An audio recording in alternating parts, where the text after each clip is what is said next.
اب 3 دن کی بات تھی تو حضرت جابر بن عبداللہ رضی اللہ تعالیٰ عنہ فرماتے ہیں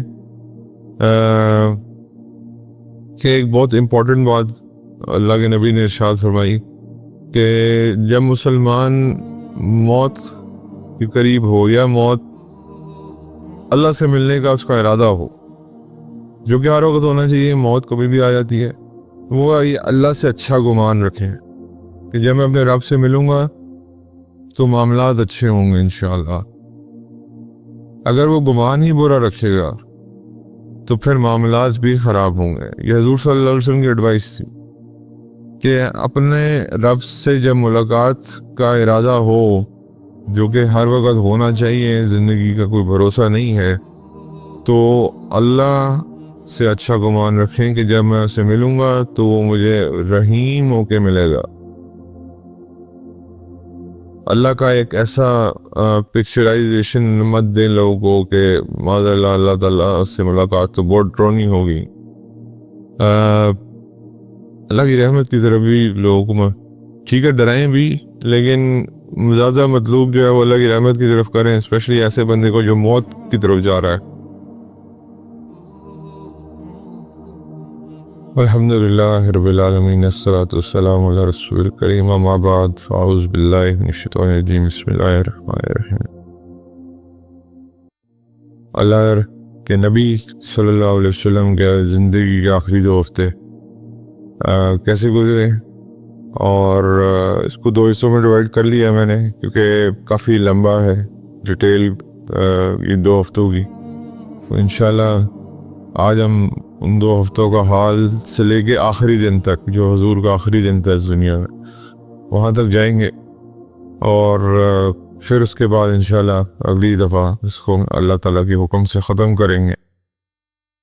اصل مقصد حضور صلی اللہ علیہ وسلم کی زندگی کو اپنی زندگیوں میں شامل کرنا ہے، ان کی ہر چیز سے محبت رکھنا ہے اور اس کو اپنانا ہے۔ محبت رکھنا ہی یہی تقاضا ہے کہ اللہ کی نبی کی ہر چیز کو اپنی زندگی میں ڈھالا جائے۔ زبانی اور لپ سروس کرنا بہت آسان ہے، اس کے اوپر اصل بات جو ہے وہ عمل ہے، اور یہی کامیابی ہے مسلمانوں کے لیے کہ اللہ تو یہی کہتے ہیں کہ میں نے نبی کریم صلی اللہ علیہ وسلم کو بہترین مثال بنا کے بھیجا ہے، کہ وہ مثال ہے میرے اور آپ کے لیے، وہ میرے اور آپ کے اصل قائد ہیں، اصل جو ہیں معلم ہیں، اور اگر ہم ان کو اپنی زندگی میں شامل نہیں کر سکتے تو پھر ہم دنیا کے ناکام ترین انسان ہیں۔ That's the ultimate conclusion۔ وہ ایک شعر میں شاعر کہتا ہے نا کہ نہ عزت چاہیے، نہ شہرت چاہیے، نہ زر چاہیے، صرف آپ کے در کی جو مٹی ہے وہ چاہیے، اور وہ چیز چاہیے جس میں حضور صلی اللہ علیہ وسلم کے حکم کے آگے بندہ جب سر جھکا دے تو دوبارہ وہ سر نہ اٹھے۔ تو یہ ہے بیسیکلی اللہ کے نبی سے محبت کا تقاضا۔ خیر، حج کے بعد نبی کریم صلی اللہ علیہ وسلم جب مدینہ منورہ واپس پہنچتے ہیں تو ایک فوج ان کو تیار کرنی پڑتی ہے۔ حضرت اسامہ بن زید رضی اللہ تعالیٰ عنہ کی حکم، اس میں امیر بناتے ہیں حضرت اسامہ بن زید کو، اور ایک فوج ان کے انڈر تیار کرتے ہیں کہ ان کو پتہ چلتا ہے کہ رومنز دوبارہ لڑائی کے لیے تیاری کر رہے ہیں، تو حضور صلی اللہ علیہ وسلم کی ایک فوج کو آرگنائز کرتے ہیں، اور حضرت اسامہ بن زید وہ only 18 at that time، ان کو امیر بناتے ہیں۔ لوگ حضرت عمر بن خطاب رضی اللہ تعالیٰ عنہ فوج کا حصہ ہیں، اور ان کا امیر جو ہے وہ 18 سال کا ہے۔ تو حضور صلی اللہ علیہ وسلم نے اپنی یوتھ پہ ہمیشہ ٹرسٹ کیا ہے۔ آپ دیکھ لو ساری لسٹ جتنی بھی ہے، حضرت اسامہ بن زید ہیں رضی اللہ تعالیٰ عنہ، حضرت موسیٰ بن عمیر ہیں رضی اللہ تعالیٰ عنہ، حضرت معاذ بن جبل ہیں رضی اللہ تعالیٰ عنہ، حضرت سعد بن معاذ رضی اللہ تعالیٰ عنہ۔ یہ سارے وہ لوگ ہیں جو ارلی 20s میں ہیں یا ارلی 30s میں، سب کو لیڈرشپ رولز اللہ کے نبی نے دیے، اور حضرت اسامہ بن زید تو 18 سال کے تھے۔ تو آپ خود حضرت علی رضی اللہ تعالیٰ عنہ کو دیکھیں, ہی واز ویری ینگ. جب حضور کا انتقال ہوا تو حضرت علی 34 کے تھے. آپ خود ہی دیکھ لو کہ اس کا مطلب کتنی ینگ تھے جب انہوں نے جنگیں لڑی ہوں گی. تو ہر جگہ پہ حضرت علی رضی اللہ تعالیٰ عنہ ہو گئے یا جتنے صحابہ ہو گئے, حضور نے اپنی یوتھ پہ ٹرسٹ سکھایا. تو اصل اس سے مقصد یہ بھی پتہ چلتا ہے کہ اصل کمائی جو ہے انسان کے عمل کی وہ جوانی میں ہے. باقی چیزیں جو ہیں بڑھاپے میں تو ہر کوئی تقریباً آ ہی جاتا ہے اللہ کے دین کی طرف. لیکن اصل ٹیسٹ یہ ہے جو میں اور آج آپ جو اس ایج کو گزار رہے ہیں, اللہ نے اس کے بارے میں پوچھنا ہے. پھر حضور صلی اللہ علیہ وسلم نے احد کو اور جنت البقیع کو آفنلی وزٹ کرنا شروع کر دیا. احد کو کیوں وزٹ کیا کرتے تھے؟ وہاں شہداء کا قبرستان ہے, احد کے شہداء کا. اور جنت البقیع آپ کو پتہ مسلمانوں کا ویسی قبرستان تھا جس میں عام لوگوں کو بھی دفن کیا جاتا تھا, مطلب کہ جو شہید نہیں بھی ہوتے تھے ان کو بھی دفن کیا جاتا تھا.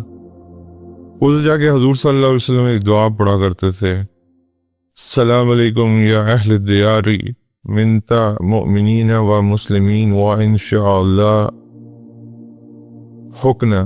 یعنی کہ اس کا مطلب یہ ہے کہ سلامتی ہو آپ پہ اس قبرستان کے رہنے والوں جس میں مسلمان بھی ہیں اور مومن بھی ہیں, اور انشاءاللہ ہم بھی آپ کو جلد ملنے والے ہیں. یہ دعا ہے قبرستان کی اور اس کو یاد کر لینا چاہیے, اور جب بھی قبرستان پہ حاضری ہو تو یہ دعا یاد پڑھ لینی چاہیے. یہ حضور کی سنت ہے. اس کے بعد حضور صلی اللہ علیہ وسلم نے یہ بھی دعا دی کہ اللہ تعالیٰ آپ پہ رحمت فرمائے اور ہم پہ بھی رحمت فرمائے. اور اس کے بعد حضور صلی اللہ علیہ وسلم نے انہی دنوں میں جنت البقیع میں ایک جنازہ اٹینڈ کیا واپسی پہ. یہ اپروکسیمیٹلی 28-29 سفر کی بات چل رہی ہے. حضور صلی اللہ علیہ وسلم سر مبارک میں شدید درد ہوئی اسی جنازے سے واپسی پہ, اور بخار کی شدت جو ہے وہ بڑھتی چلی گئی اور بخار بہت زیادہ تیز ہو گیا. اللہ کے نبی کی ایک سنت ہے جو آج فوت ہو چکی ہے.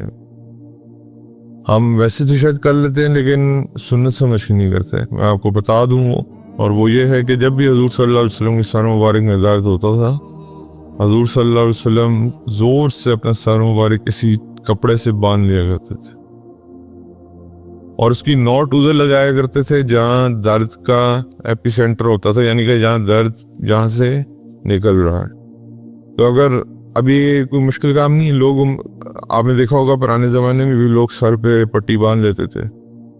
تو ہم تو خیر آج کل پیراڈول کے ساتھ رجوع کرتے ہیں. تو یہ نبی کریم صلی اللہ علیہ وسلم کی سنت مبارکہ اور یہ فوت ہو گئی ہوئی ہے آلموسٹ. اور اگر کوئی کر بھی رہا ہوگا تو آئی ڈونٹ تھنک اس کو پتہ ہوگا اس بارے میں. تو اس سنت کو زندہ کریں. 100 شہیدوں کا ثواب ہے, ایک فوت ہوئی اس سنت کو زندہ کرنے کا 100 شہیدوں کا ثواب ہے. اور نوٹ وہاں باندھیں جہاں تکلیف ہو رہی ہے, جو آپ کو لگتا ہے کہ جہاں سے تکلیف آ رہی ہے. بخار کی تیزی اتنی زیادہ تھی کہ اس کپڑے کو جب ہاتھ لگایا جا رہا تھا تو کپڑا بھی ایسے ہی تپ رہا تھا جیسے ماتھا مبارک تپ رہا تھا. کپڑے کے اندر بھی اتنی شدت تھی گرمی کی. لیکن حضور صلی اللہ علیہ وسلم کی النس جو ہے یہ صرف 2 ہفتے چلی ہے, مور اور لیس. اور آپ کو جیسا میں بتایا 28 یا 29 سفر سے سٹارٹ ہوا ہیڈ ایک اور بخار, اور پھر آپ کو بتایا کہ 12 ربیع الاول کو معاملات کہاں کو پہنچے. اس بیماری میں بھی اللہ کے نبی نے نماز کو پڑھانا نہیں چھوڑا, لیڈ کرتے رہے نماز کو. اور حضور نبی کریم صلی اللہ علیہ وسلم کا جو کمرہ تھا وہ بالکل ساتھ تھا مسجد نبی کے, آپ کو پتہ ہے ساری امہات المومنین کا ایک ہی کمرہ تھا, اور کوئی لگژری ہاؤسز تو تھے نہیں کہ بہت سارے بیڈ روم ہوں, اسی میں ایک ایک امہات المومنین کا بیڈ روم ہو. تو چھوٹی چھوٹی کمرے تھے. میں نے آپ کو بتایا بھی تھا کہ اتنے تھے کہ اگر کوئی ٹینیجر ہر ہاتھ اوپر کرتا تھا چھت پہ لگتا تھا اس کا ہاتھ. چھوٹے چھوٹے کمرے لیکن کنٹینٹمنٹ اتنی ہی زیادہ, اطمینان اتنا ہی زیادہ. آج بڑے بڑے گھر ہیں لیکن لوگ اتنی تکلیف میں ہیں, اتنی پریشانی میں ہیں کہ اس مال کا کیا بنے گا جو میں نے اتنا کمایا ہے, اس کو بعد میں کیا ہوگا اس کا. بعد میں جی یہ پھر مال جو ہے یہی سام کی شکل میں گلے میں اور توق بنا کے ڈال دیا جائے گا. اللہ معاف کرے اگر اللہ کے حکم کے مطابق نہیں کمایا تو. خیر اس کے بعد جی حضور صلی اللہ علیہ وسلم نماز پڑھاتے رہے حتیٰ کہ آخری ہفتہ آ گیا. اور آخری ہفتے میں نبی کریم صلی اللہ علیہ وسلم بار بار بیماری کی شدت اتنی بڑھ چکی تھی کہ اپنی جو ازواج مطہرات تھیں ہماری امہات المومنین, ان سے پوچھا کرتے تھے میری کس کی باری ہے, کل کس کی باری ہے. تو اب بیسکلی بیماری کی شدت کی وجہ سے یہ بھی نہیں یاد رہتا تھا کہ کل میں نے کس کی طرف رکنا ہے. تو امہات المومنین نے آپس میں فیصلہ کیا کہ حضور صلی اللہ علیہ وسلم کو اس تکلیف میں مبتلا نہ کیا جائے اور فیصلہ کر لیا جائے کہ ان کو ایک ہی جگہ پہ آرام کرنے دیا جائے rather than ان کو روزانہ ہی موومنٹ کرنی پڑے. تو انہوں نے جب حضور صلی اللہ علیہ وسلم کو اس فیصلے سے آگاہ کیا تو حضور صلی اللہ علیہ وسلم نے اظہار کیا کہ مجھے اگر آپ اجازت دیں تو میں عائشہ رضی اللہ تعالیٰ عنہا کے گھر رکنا چاہوں گا. اور کیونکہ حضرت عائشہ کے ساتھ آپ کو پتہ ہے ایک خصوصی نسبت بھی تھی, حضور صلی اللہ علیہ وسلم کی خصوصی محبت بھی تھی. اور یہ حضرت عائشہ کا گھر بالکل آپ کو پتہ ہے مسجد نبی کے ساتھ بھی تھا. تو حضور صلی اللہ علیہ وسلم walked slowly with the help of الفضل ابن عباس رضی اللہ تعالیٰ عنہ اور حضرت علی ابن ابی طالب رضی اللہ تعالیٰ عنہ نے دونوں کے سہارے سے اللہ کے نبی کو لے کے جایا گیا. یہ حالات تھے کہ پاؤں جو ہیں وہ ڈریگ ہو رہے تھے زمین پہ. اور ہم حضرت عائشہ کے گھر پھر نبی کریم صلی اللہ علیہ وسلم نے آخری ہفتہ گزارا اپنا زندگی کا. 5 دن پہلے جب حضور صلی اللہ علیہ وسلم کی تشریف لے کے جانے سے پہلے 5 دن اللہ کے نبی کا بخار اتنا تیز ہو گیا کہ he fainted, lost consciousness. اور جب دوبارہ ان کو ہوش آئی تو حکم فرمایا کہ 7 پانی کے باؤل لے کے آؤ میرے پاس, ڈیفرنٹ ویلز سے. میں صحابہ سے بات کرنا چاہتا ہوں, اور جب وہ پانی کے باؤل آئیں گے تو میں وہ میرے اوپر ڈالنا تاکہ میرا یہ بخار جو ہے تھوڑا کم ہو اور میرے اندر تھوڑی کولڈنس پیدا ہو اور میں لوگوں سے جا کے بات کر سکوں اپنے صحابہ سے. اس کنڈیشن میں بھی اللہ کے نبی نماز کو لیڈ کرتے رہے ہیں, یہ آپ اندازہ کر لیں. اس کے بعد جب پانی نبی کریم صلی اللہ علیہ وسلم پہ ڈالا گیا تو حضور صلی اللہ علیہ وسلم کا بخار تھوڑا ایسا ٹوٹا, اتنا ٹوٹا کہ وہ اس قابل ہو گئے کہ وہ مسجد میں جا گئے اور انہوں نے جا کے پھر صحابہ سے بات چیت کی. اور پھر کچھ بڑی خوبصورت باتیں فرمائیں جو میرے اور آپ کی زندگی کا ایک ایمبوسڈ حصہ ہونا چاہیے. ٹھیک ہے کہ مطلب کہ بس یہ مجھے اور آپ کو یہ باتیں ہمیشہ یاد رہنی چاہیے. اللہ کے نبی نے فرمایا کہ اہل کتاب کو اللہ تعالیٰ نے ان پہ لعنت اس لیے کی کیونکہ وہ اپنے نبیوں کے قبرگاہوں کو پرستش کی جگہ بنا لیتے تھے. پہلی بات جو اللہ کے نبی نے کی کہ اللہ نے اہل کتاب پہ لعنت اس لیے کی کیونکہ وہ اپنے نبیوں کی قبروں کو پرستش کی جگہ بنا لیتے تھے, عبادت کی جگہ بنا لیتے تھے. لیکن آپ میری قبر جب میں دنیا سے چلا جاؤں اس پہ کبھی بھی عبادت نہ کیجیے گا اور نہ ہی اس پہ کوئی فیسٹیول ارینج کیجیے گا جیسے ہمارے ہاں پاکستان میں ہوتا ہے. اللہ معاف کرے, آپ کو پتہ ہے حضور نے اس کو سخت ناپسند فرمایا، اور اللہ تعالیٰ نے ماشاءاللہ تبارک اللہ حضور صلی اللہ علیہ وسلم کی قبر مبارک کو ایسا پاک کر دیا ہے کہ کوئی اس صرف اب دعا بھی نہیں کر سکتا، دعا بھی قبلہ رخ ہو کے کرنی پڑتی۔ اس کے بعد حضور نے فرمایا، اے میرے پیارے بھائیوں، پیارے لوگوں، اگر میں نے کسی کا دل دکھایا ہے یا کسی کو ہارم کیا ہے تو میں حاضر ہوں، مجھ سے بدلہ لے لو۔ اب اس بیماری کی حالت میں اللہ کے نبی اپنے آپ کو پیش کرے اور اپنی شرٹ مبارک کے بٹن کھول کے بیک کی طرف کر دی شرٹ کہ کسی نے کہ میری کمر پہ معاذ اللہ معاف کرے، کوئی بدلہ لینا ہے کمر پہ آ کے لے لے، کہیں بھی لینا ہے لے لے۔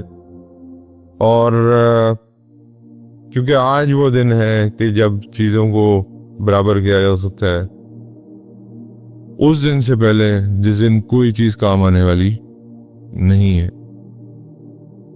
ایک آدمی اٹھے اور انہوں نے حضور سے گزارش کی کہ میرے کچھ دراہم ہیں آپ کی طرف قرض کے طور پہ جو آپ نے لٹانے ہیں، تو وہ لٹائے۔ حضور صلی اللہ علیہ وسلم نے صحابہ اکرام کو کہا کہ میرے طرف سے یہ جو دراہم ہیں یہ لٹا دیجئے۔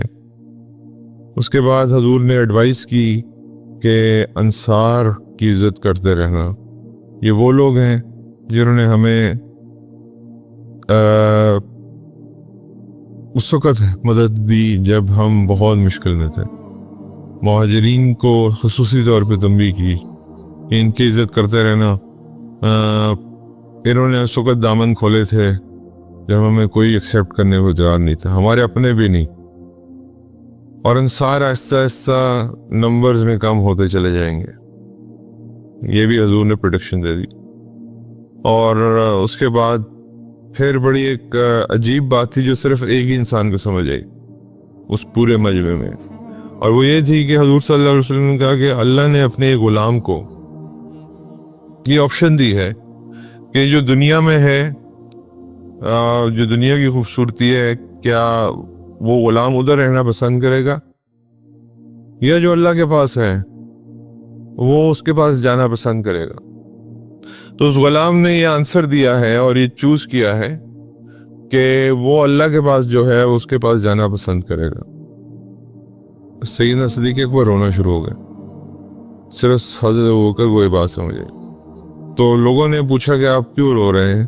انہوں نے کہا کہ یہ کوئی عام غلام کی بات نہیں ہو رہی، یہ کوئی عام ورشپر کی بات نہیں ہو رہی، یہ حضور نبی کریم صلی اللہ علیہ وسلم اپنی بات خود کر رہے ہیں کہ اللہ نے ان کو آپشن دے دی ہے کہ either you want to stay in this world, it's okay, or either you want to come with me، جو میں نے آپ کے لیے تیار کیا ہوا ہے۔ تو انہوں نے چوز کر لیا کہ I want to go to Allah and meet my محبوب۔ اس کے بعد حضور صلی اللہ علیہ وسلم نے فرمایا کہ دنیا میں سب سے زیادہ obliged یا سب سے زیادہ احسان مند سیدنا صدیق اکبر کا ہوں۔ ان کی کمپینین شپ نے، ان کے سیکریفائس آف ویلتھ نے جتنا مجھے فائدہ دیا کسی نے نہیں دیا۔ ان کا ریلیشن شپ میرے ساتھ اتنا مضبوط ہے جو کسی کے ساتھ نہیں۔ اور اللہ نے، اگر اللہ کے علاوہ مجھے اجازت ہوتی کہ میں کسی کو اپنا خلیل بناؤں، یا اللہ نے بیسیکلی دو لوگوں کو اپنا خلیل کہا ہے، ایک حضرت ابراہیم علیہ السلام کو اور ایک نبی کریم صلی اللہ علیہ وسلم کو۔ تو حضور نے فرمایا کہ اگر مجھے اجازت ہوتی کہ میں کسی کو اپنا خلیل کہوں تو وہ حضرت ابوبکر رضی اللہ تعالیٰ عنہ ہوتے۔ تو یہ بیسیکلی وہ بتا رہے تھے کہ حضرت ابوبکر کے ساتھ ان کا کیا تعلق ہے۔ اس کے بعد اب 4 دن رہ گئے جی، اور چوتھے دن حضور صلی اللہ علیہ وسلم نے اس بات پہ زور دیا، الصلاۃ الصلاۃ الصلاۃ، نمازوں کا خیال کرو، نمازوں کا خیال کرو، نمازوں کا خیال کرو۔ وہ اس حالت میں بھی نمازیں نہیں چھوڑ رہے تھے، تو یار ہمارے پاس تو پھر کوئی وہ نہیں ہے شرعی عذر کہ ہم کیا، اللہ ہمیں معاف فرمائے، استغفر اللہ، جو ہمارے حالات ہیں۔ اس کے بعد یہ یاد کراتے رہے کہ میں تمہارے درمیان قرآن اور اپنی سنت اور اپنا طریقہ اور اپنی زندگی چھوڑ کے جا رہا ہوں، ان کو اپنا کے رکھو گے تو کامیاب رہو گے، کبھی گمراہ نہیں ہوگے۔ یہ بات حضور حجۃ الوداع سے دہراتے رہے اپنی آخری ایام تک۔ جمعرات آ جاتا ہے جناب، اور جمعرات 4 دن پہلے ہیں حضور صلی اللہ علیہ وسلم کی زندگی، جو حضور صلی اللہ علیہ وسلم کی زندگی آخری 4 دن جو تھے، جمعرات کی شام عشاء کا وقت ہو چکا تھا رات کو، تو صحابہ جو ہیں وہ حضور صلی اللہ علیہ وسلم کا انتظار کر رہے تھے، اور حضور صلی اللہ علیہ وسلم اندر بیماری کی حالت میں انکانشیس ہو گئے۔ جب انہوں نے کانشیسنس ریگین کی تو انہوں نے ہم عائشہ سے پوچھا رضی اللہ تعالیٰ عنہ سے کہ عشاء پڑھا دی گئی ہے۔ اب آپ سوچیں ایک بندہ کتنا اس کو خیال ہے نماز کا، یہ بیماری کے اندر بھی انکانشیسنس ہو رہی ہے، لیکن نماز کا خیال نہیں جا رہا نماز۔ اب حضرت عائشہ نے کہا کہ نہیں، ابھی وہ آپ کا انتظار کر رہے ہیں، تو اس پہ پھر حضور صلی اللہ علیہ وسلم دوبارہ فیلڈ انکانشیس، اور پھر اس کے بعد جب دوبارہ اللہ تعالیٰ نے کانشیسنس ریگین کی تو پھر پوچھا عشاء پڑھا دی؟ حضرت عائشہ نے کہا نہیں، ابھی بھی صحابہ آپ کا انتظار کر رہے ہیں۔ پھر حضور صلی اللہ علیہ وسلم نے حکم دیا کہ ٹیل ابو بکر رضی اللہ تعالیٰ عنہ ٹو لیڈ دا صلاح، یعنی کہ اب حضرت ابو بکر کو یہ پیغام دے دیں کہ وہ نماز پڑھائیں، امامت کرائیں۔ تو جب یہ میسیج باہر پہنچا تو لوگوں کے لیے بہت بڑا شوق تھا، کیونکہ حضور صلی اللہ علیہ وسلم کے علاوہ انہوں نے آج تک کسی کے پیچھے نماز نہیں پڑھی تھی۔ جب سے نماز فرض ہوئی تھی کبھی بھی، this was the first time they were about to read a salah after some other person، جو کہ خیر بہت بلند مرتبہ ہے، لیکن میں ویسے آپ کو بتا رہا ہوں کہ رسول اللہ صلی اللہ علیہ وسلم کے پیچھے انہوں نے کبھی نماز ایسا مس نہیں ہوا تھا۔ تو انہوں نے ڈیلے کرنے کی کوشش کی کہ شاید حضور آ جائیں، لیکن حضرت ابوبکر کو پھر یہ حکم دوبارہ دیا گیا کہ آپ نماز پڑھائیں۔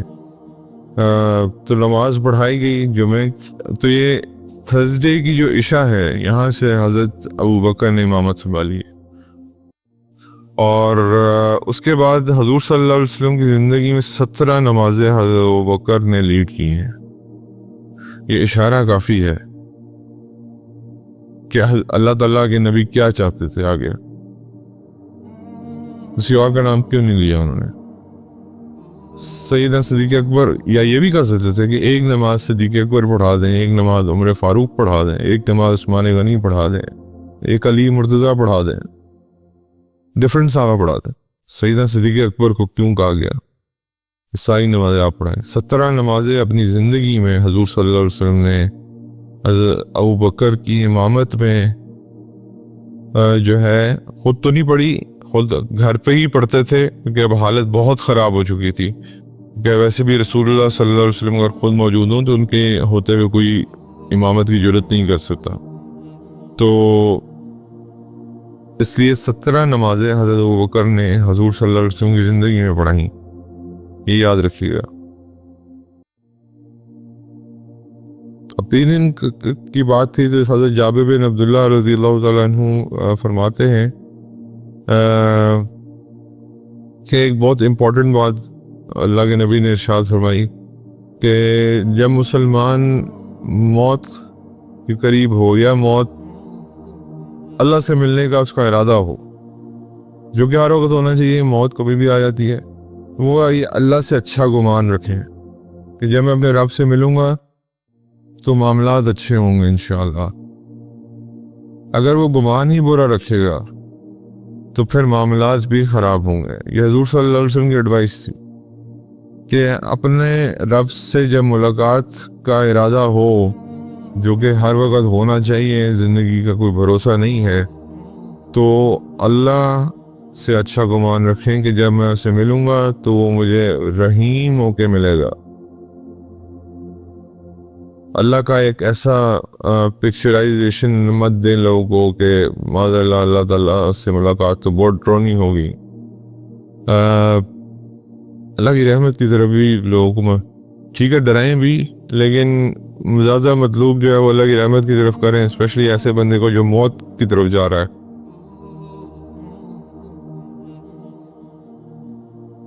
ایک صحابی حضور صلی اللہ علیہ وسلم کی تیمارداری کے لیے تشریف لائے، تو جب انہوں نے حضور کی تکلیف دیکھی، میں نے کہا کہ یا رسول اللہ میں نے بڑے بڑے بخار دیکھے ہیں لیکن ایسا بخار زندگی میں نے کبھی نہیں دیکھا کہ جو آپ کو ہوا ہے، اور کہا کہ آپ کو بھی تکلیف ہو سکتی ہے. تو حضور صلی اللہ علیہ وسلم نے فرمایا کہ دیکھو یاد رکھنا کہ جس کو بھی جو بھی تکلیف میں مبتلا کیا ہوتا ہے اس کی سنز اللہ تعالیٰ وائپ آؤٹ کرتے ہیں، اس کے گناہ اللہ تعالیٰ دھو دیتے ہیں اگر وہ صبر سے اس پہ کام کرے تو، وہ اس کے درجات بلند کرتے ہیں. تو یہ جو ڈیفیکلٹی ہے اس سے جو بھی گزرے وہ صرف یہ گمان رکھے کہ اس کے گناہ دھل رہے ہیں اور اس کے درجات بلند ہو رہے ہیں، حتیٰ کہ یہاں تک بھی ہے یہاں کوئی کانٹا بھی چبھتا ہے تو اس کے اوپر بھی اللہ تعالیٰ کے گناہ معاف فرماتے ہیں. تو حضور صلی اللہ علیہ وسلم کی تو خیر کوئی سن تھی نہیں، معصوم تھے.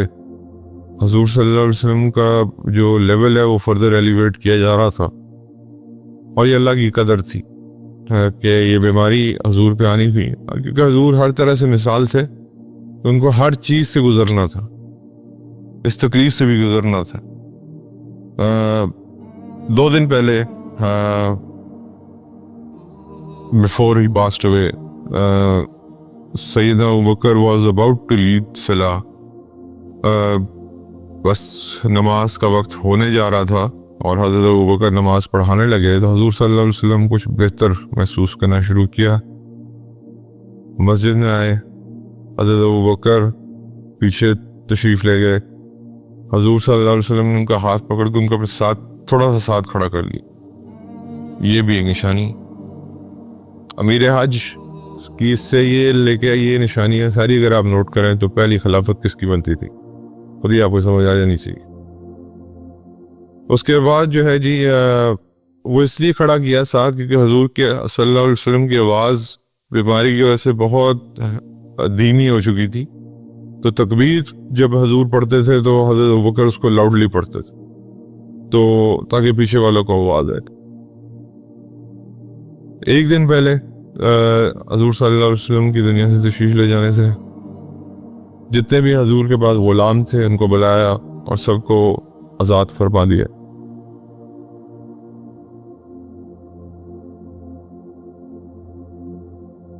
ٹوٹل حضور کے پاس گولڈ کوائنز اور سلور کوائنز کتنے ہوں گے اندازہ کریں آپ؟ 6 سے 7.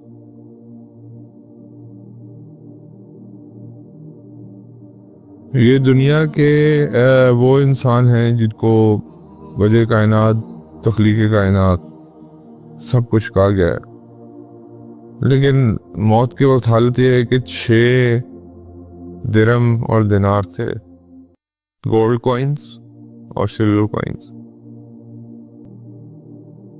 وہ بھی اللہ کے نبی نے چیریٹی کر دی ہے، یعنی کہ اب کچھ بھی نہیں ہے، غلاموں کو آزاد کر دیا، جو 6-7 کوائن ان کے پاس سے ان کو چیریٹی کر دیا.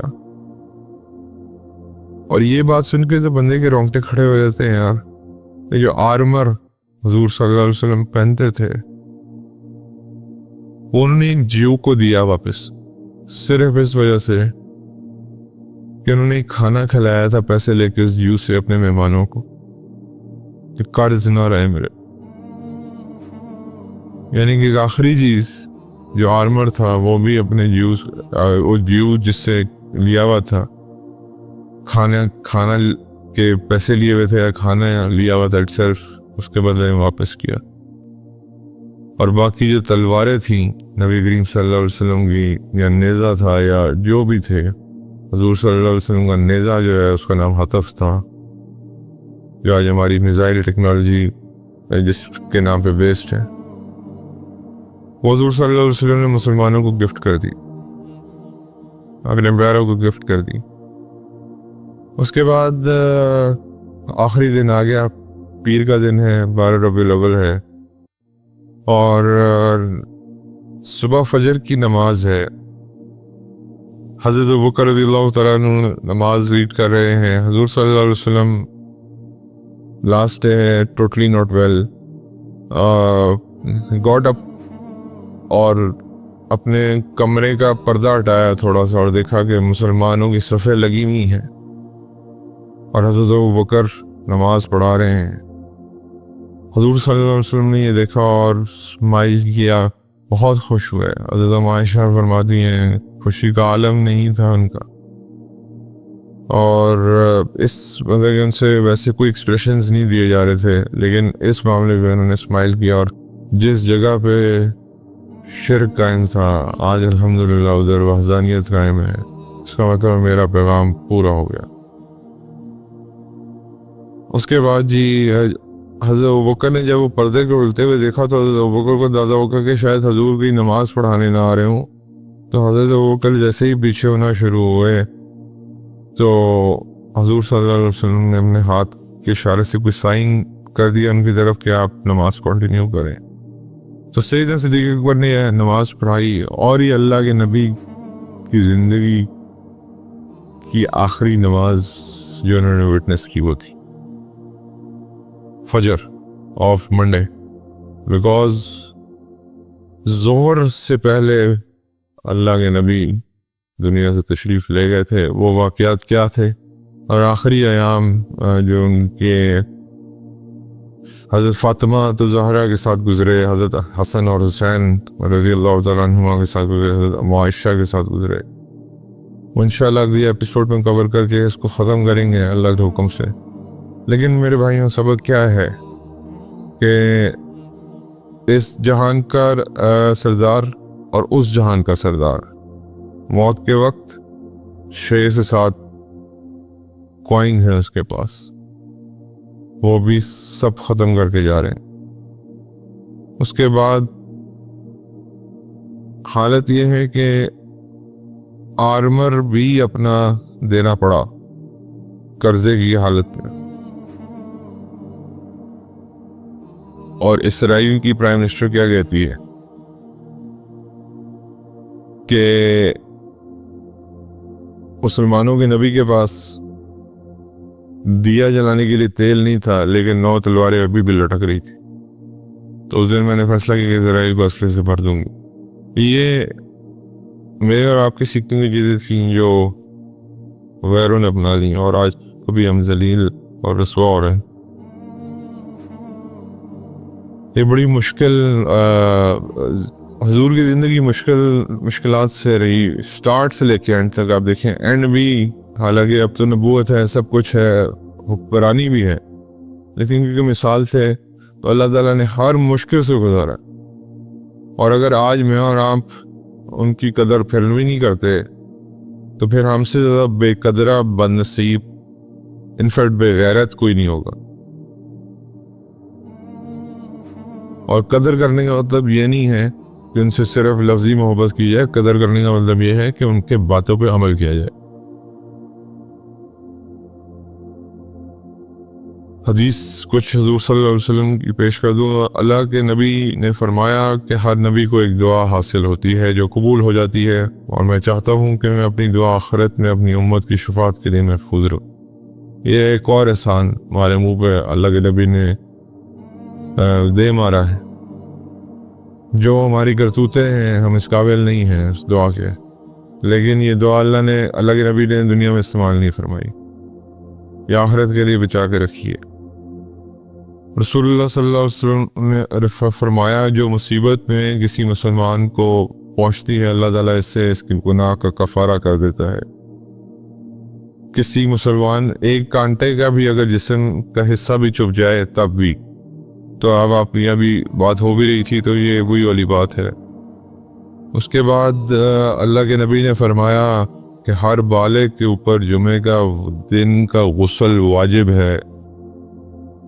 ہے, سنت نہیں ہے, واجب ہے. اور یہ بخاری کی روایات ہیں, تو اس لیے اگر کسی کو شک ہے تو وہ مجھ سے لے بھی سکتا ہے۔ رسول اللہ صلی اللہ علیہ وسلم نے فرمایا کہ اگر مجھے اپنی امت یا لوگوں کی تکلیف کا خیال نہ ہوتا تو ہر نماز کے لیے ان کو مسواک کا حکم دیتا۔ ہر چیز میں ہمارے لیے آسانی کی، اپنے لیے مشکل پیدا رکھتے رہے۔ نبی کریم صلی اللہ علیہ وسلم نے فرمایا جس نے مجھے خواب میں دیکھا، جس نے مجھے واقعی دیکھا، شیطان میری صورت میں نہیں آ سکتا۔ مومن کا خواب نبوت کا 46واں حصہ ہے، میں سے ایک جز ہوتا ہے۔ نبوت کے 46 حصے ہیں، ان میں سے ایک جز جو ہے وہ نبوت خواب ہے۔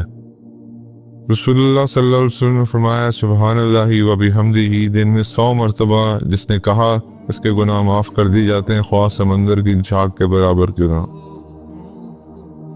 100 مرتبہ پڑھیں، آپ دیکھیں۔ اللہ کے رسول صلی اللہ علیہ وسلم نے فرمایا کہ جب تم میں سے کوئی دعا کرے تو اللہ سے قطعی طور پہ یہ نہ مانگے کہ اللہ اگر تو چاہے تو مجھے عطا فرما، کیونکہ اللہ پر کوئی زبردستی کرنے والا نہیں۔ یہ نہیں کہنا کہ اگر چاہے تو، یہ کہنا کہ اللہ مجھے چاہیے۔ تو اللہ کو بھی لاڈ پسند ہے، اللہ کے ساتھ لاڈ کریں rather than اللہ کے ساتھ ایک فارمل ریلیشن شپ، جیسے ہم کہتے ہیں کہ کائنڈلی اگر آپ یہ کر سکتے ہیں تو کرتے ہیں، تو کائنڈلی تو وہ پھر وہ ایک فارمل ریلیشن شپ بن جاتا ہے۔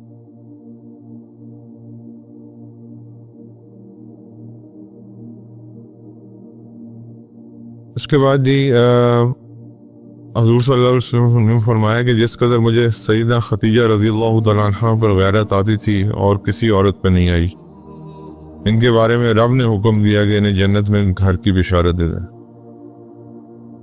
حضرت محمد صلی اللہ علیہ وسلم نے فرمایا اللہ تعالیٰ فرماتا ہے کہ ابن آدم مجھے تکلیف پہنچاتا ہے، زمانے کو برا بھلا کہتا ہے، حالانکہ میں نے ہی زمانہ پیدا کیا ہے۔ میری ہی ہاتھ میں تمام کام ہے، جس طرح چاہتا ہوں رات اور دن خیز کر رہتا ہوں۔ یعنی کہ بیسیکلی اللہ تعالیٰ شکوہ کریں گے، اب ابن آدم مجھے تکلیف پہنچا رہا ہے یہ بات کر کے کہ زمانہ بڑا خراب ہے یا زمانہ ایسا، زمانہ میں نہیں پیدا کیا، اللہ کی ہر چیز اللہ کی مخلوق ہے۔ نبی کریم صلی اللہ علیہ وسلم نے فرمایا اللہ تعالیٰ نے جب مخلوق پیدا کی تو عرش کے اوپر اپنے پاس لکھ دیا کہ میری رحمت میرے غصے سے بڑھ کر ہے۔ اللہ کے رسول صلی اللہ علیہ وسلم نے فرمایا قیامت کے دن زمین اس کی مٹھی میں ہوگی اور آسمان اس کے داہنے ہاتھ میں ہوگا، پھر کہے گا کہ میں بادشاہ ہوں۔ حضور صلی اللہ علیہ وسلم نے فرمایا سب سے بدترین جھوٹ یہ ہے کہ انسان خواب میں ایسی چیز کو دیکھنے کا دعویٰ کرے جو اس کی آنکھوں نے دیکھی ہی نہ ہو۔ اللہ جی ہمیں ذہن نصیب فرمائے، اور حضور صلی اللہ علیہ وسلم کی زندگی مبارک، اور قرآن کا مہینہ چل رہا ہے، اس کے ساتھ توفیق دے ہمیں لو لگانے کی، اور پھر اللہ کے نبی کی زندگی کے ساتھ چلتا پھرتا قرآن وہ خود تھے۔ تو اللہ تعالیٰ حالات بہت خراب ہیں میرے بھائیوں، یقین مانیں، اور آپ اس کا اندازہ نہیں کر سکتے، حالات واقعی خراب ہیں، اور اللہ تعالیٰ ہی ہمیں بچا سکتا ہے اس سے پہلے کہ وہ وقت آ جائے کہ ہم بھی اس میں لپیٹ دیے جائیں، کیونکہ جب اللہ کا عذاب آتا ہے تو وہ پھر یہ نہیں دیکھتا کہ نیک اور بد کون تھا، وہ سب کو لپیٹ دیتا ہے۔ وہ پھر قیامت کے دن آخرت میں اس کا فیصلہ علیحدہ ہو جائے گا، لیکن لپیٹے سارے جاتا، اس سے پہلے کہ میں اور آپ بھی لپیٹ دی جائیں خدا نخواستہ، اور اللہ کے عذاب کا متحمل کوئی بھی نہیں ہے۔ پوچھئے ذرا ان مسلمانوں سے جو اس وقت دشمنوں کا جو بغیرتی ہے ان پہ برس رہی ہے، کیسا رمضان گزرا ہے ان کا اور میرا رمضان کیسا گزرا ہے، دونوں میں زمین آسمان کا فرق۔ اللہ تعالیٰ ہمیں ہدایت نصیب فرمائے۔ جزاکم اللہ خیر۔